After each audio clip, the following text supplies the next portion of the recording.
Wow. And so, Kenyon, did you feel like in that situation there were like, I mean, you feel it like that was one evident, but like you feel like your gut was really trying to tell you something, right? It was really trying to like. Oh my God! Right. It was like I feel like that was like that was the first sign, and there were like many others along the way. Another one was we went on a vacation again with a bunch of friends of his. It's like maybe about 9 months later, 9 months later, and we again we going to like pick up, and there were a couple people of color that I knew he was cool with, who I assumed were coming on this vacation, right? And so the day of, like we're going picking everybody up like in Brooklyn, and I'm sitting in the passenger seat of the van, and I keep looking, like we stop at one place, more white folks get on, stop at the next place, more white folks get on, and I was like, oh damn, I'm gonna be trapped with no cell phone, no internet, like for the next 7 days, and it was a little bit too much. So yeah, no, never again. But as I said, yeah, it would have to be a Bubba Sparks, Paul Wall. Somebody of that nature. Oh my God, I can't. So Bubba Sparks, if you were watching this and if you are interested in, I want to give you his phone number. Whatever happened to Bubba Sparks? Jesus. If he's still in Atlanta, I'll go look for him. Get him, boo. Bring him.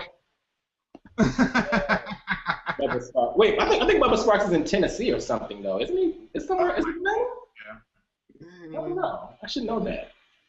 No, you shouldn't. You shouldn't. Well, you don't know the real YOLO, so you don't understand why I should know that. Kenyon knows why I should know that.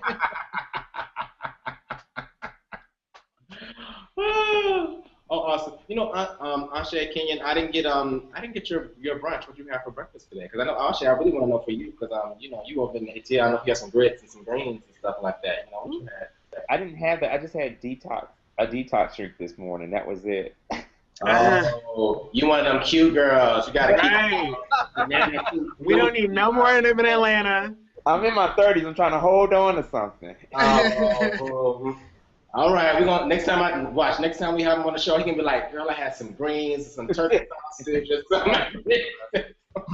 That was all last week. Right. You're fasting? I said that was all last week, so yeah, I'm trying to get all that out of my system. Oh, I got you. Yeah, it'll sneak up on you because the Southern they put pork in everything, honey, and it'll sneak up on you. So good luck with that. Kenyon, what did you have? Did you have swirl?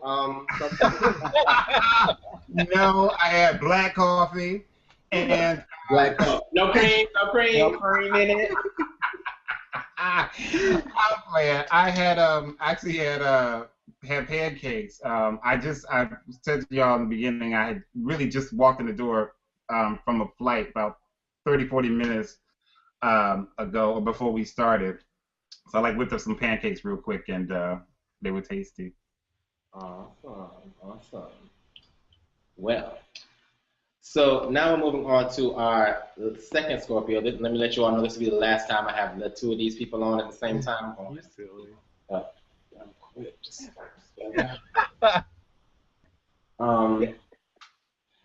So Raven, tell us a little bit about your story. When was the time in which you had your gut was telling you something, your spirit was telling you something, and you didn't go in that direction? Tell me a little. Okay, well, the situation with me was a relationship that I was in for almost 3 years. I was in my mid-20s, and for the first year, everything was perfect. We had a wonderful time together. It was pretty much just the two of us always. If it wasn't, we were hanging around my friends. He was younger than I was, and he didn't really like hanging around people that were his age. So everything was cool. First year was like something out of a dream, But then it got to the point where my little brother moved in with us. One of my friends, who I consider to be a little brother, we let him move in with us because of circumstances that were going on with him at home. So he moved in with us, and it was like we had our own little family, But then it got to the point where the two of them became really close, and they started hanging out, going out to clubs and all that stuff, and that's where everything changed.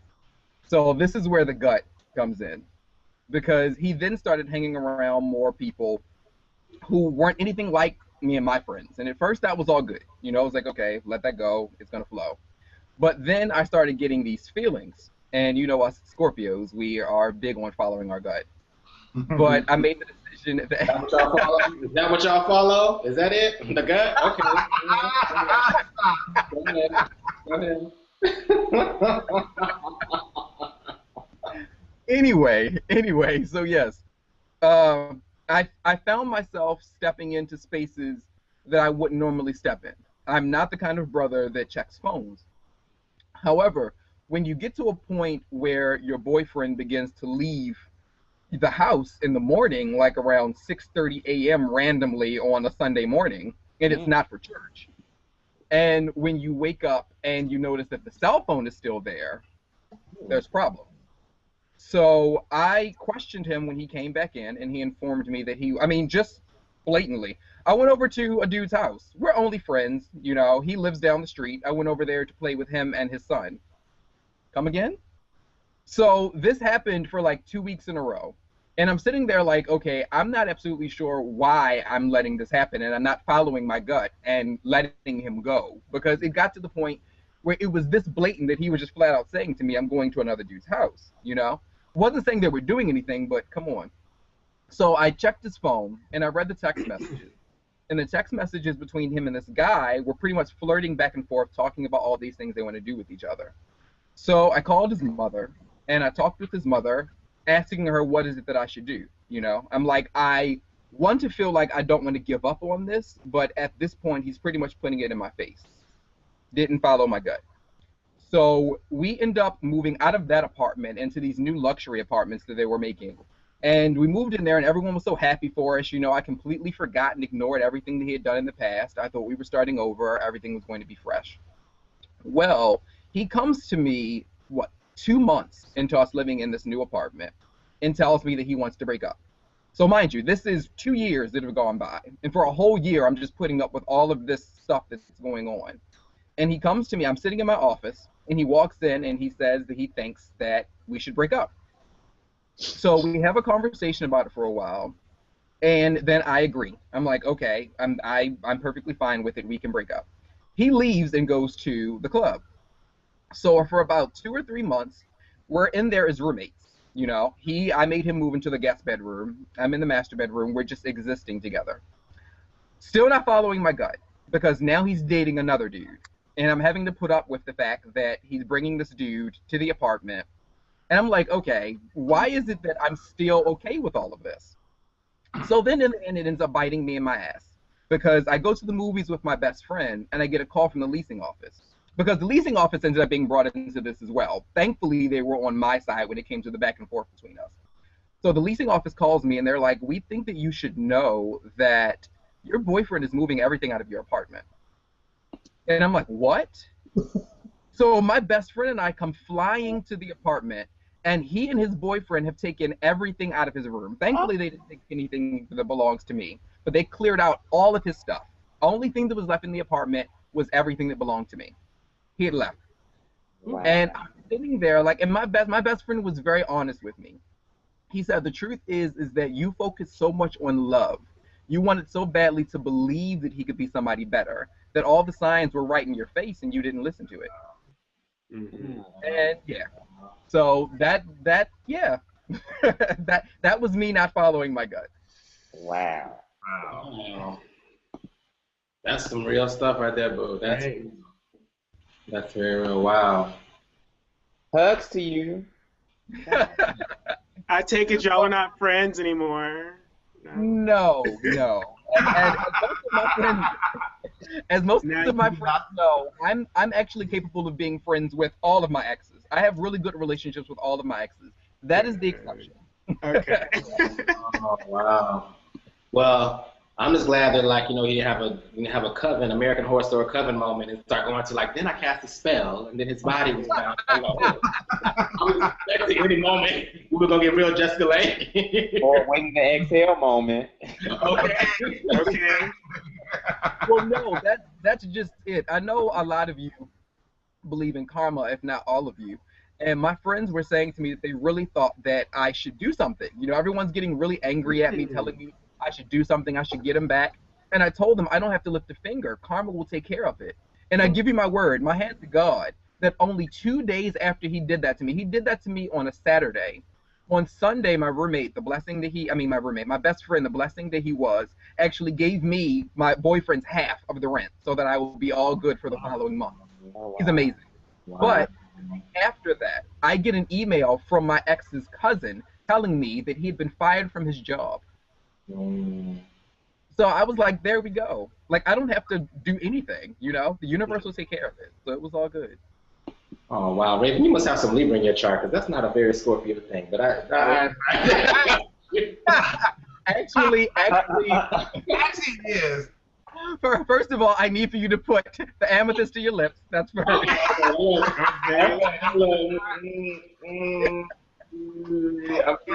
trying. I really am. My rising is Libra. Ah, look at that. See, I knew it. Because I feel like if I was having the same conversation with Kenya been like, and then I burned his house down, girl. And then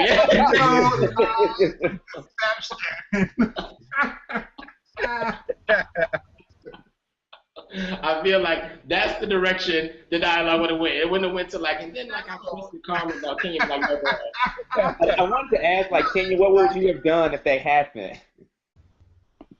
Kenya? What would I have done? Yeah. Oh my God!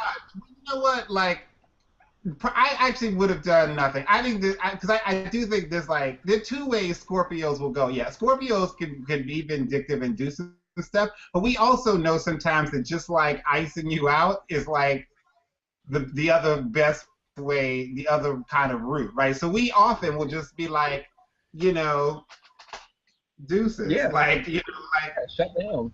about you. As one of Kenya's friends, let me tell you what I think would have happened. I would have got a call about 3 o'clock in the morning.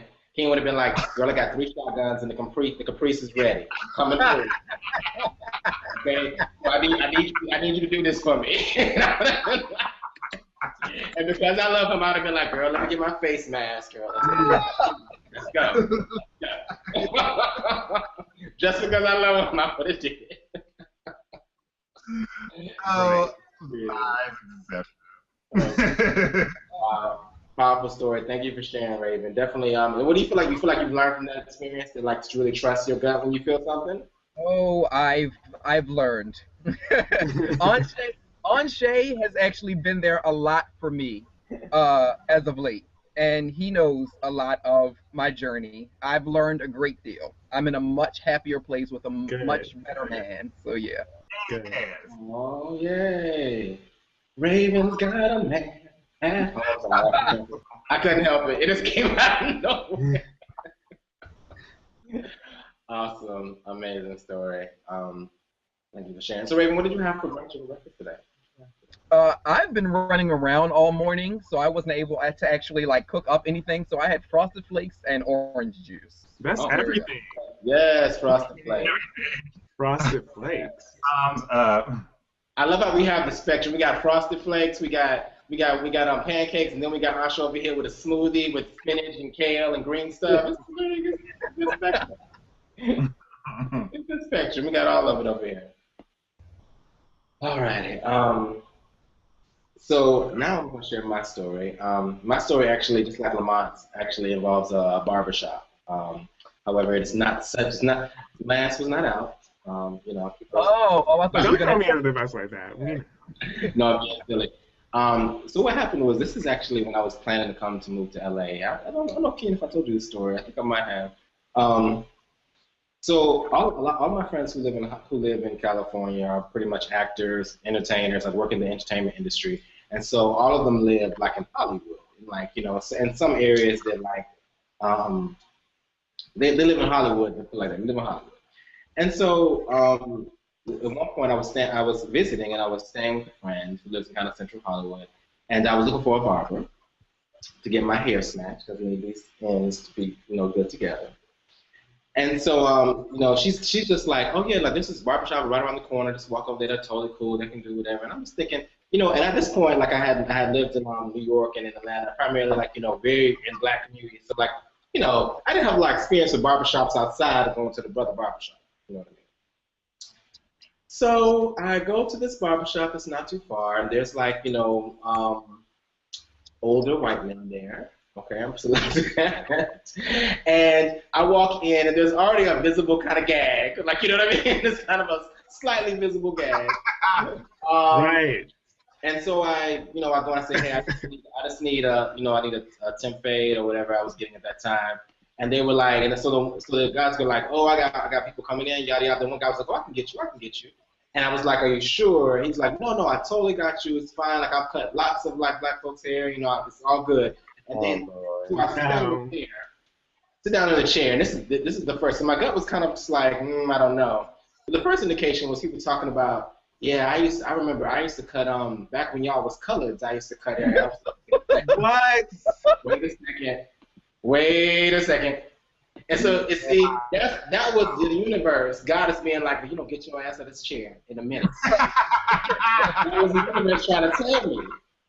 But I wasn't trying to hear that because I was trying to get my my edges snatched because I had something doing tonight. So y'all,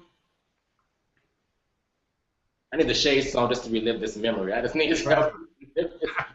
I sit down in that chair, y'all, and despite my gut telling me that like this is not good, this is not gonna end up well. Let me tell you, I got out that chair. I had a French roll in the back, a finger wave on the side. There was a bang right here. I mean, like it was a mess.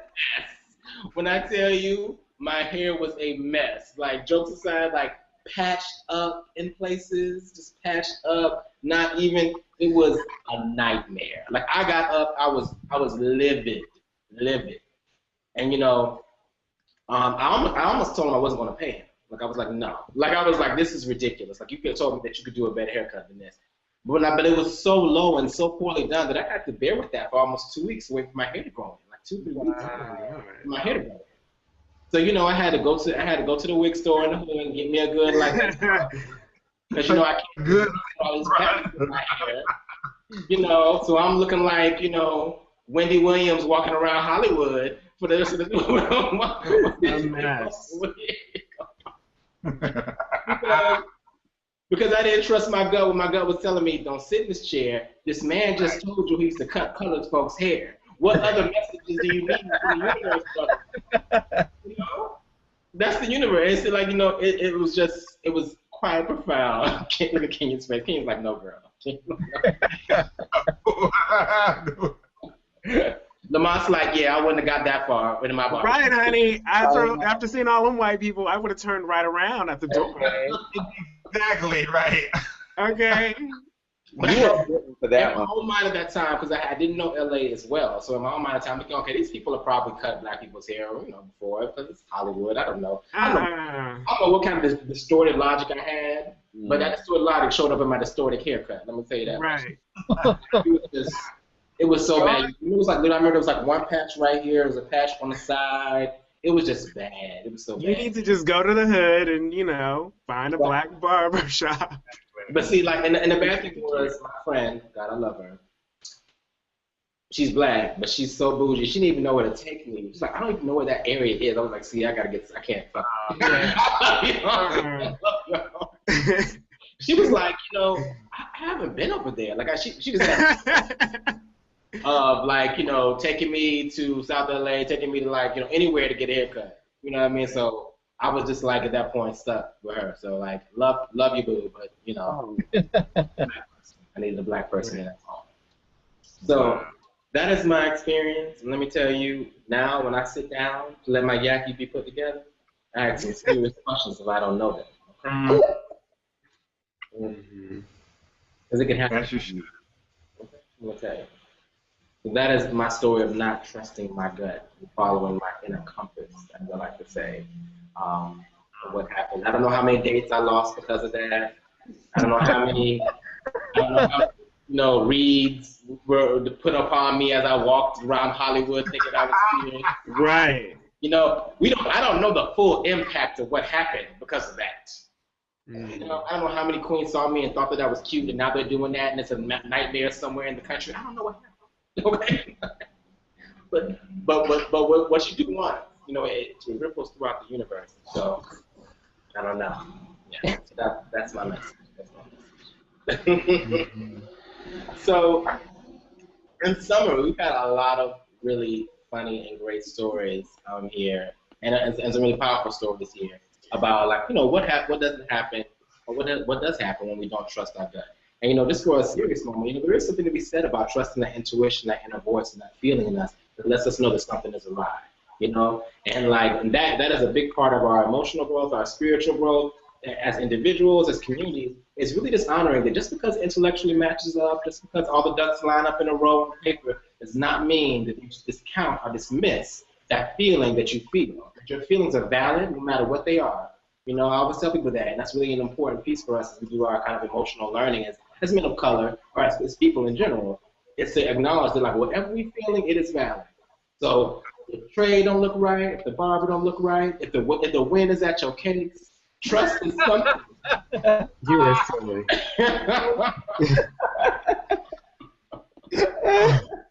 I need you to honor what you're feeling because there's something. Exactly. You know what I mean?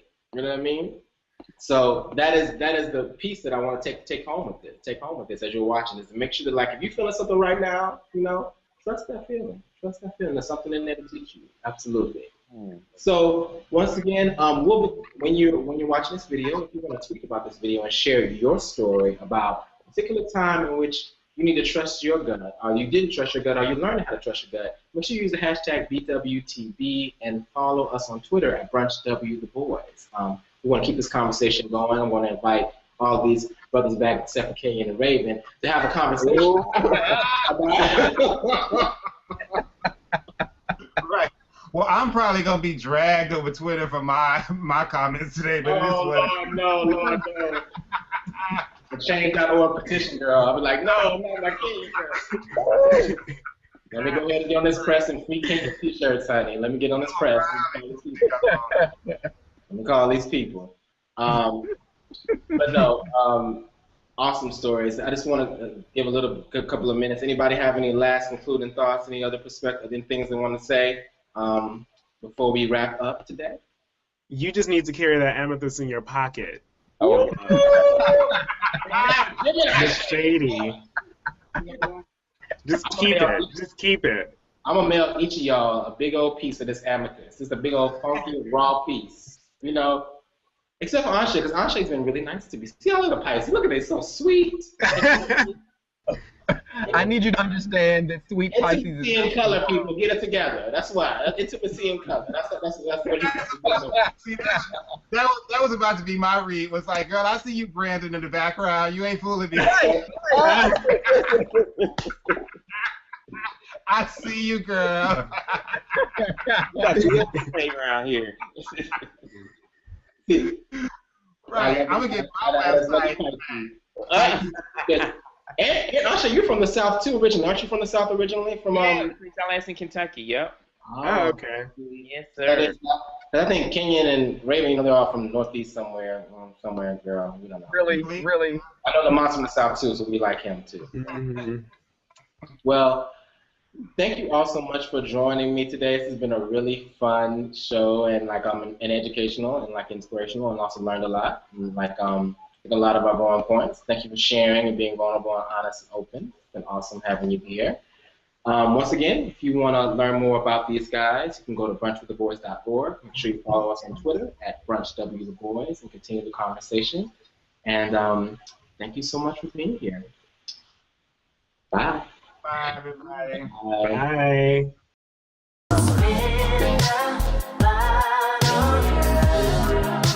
We're playing with our life.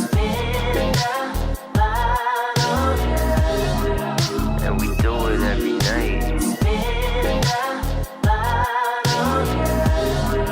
But this shit is kinda tight.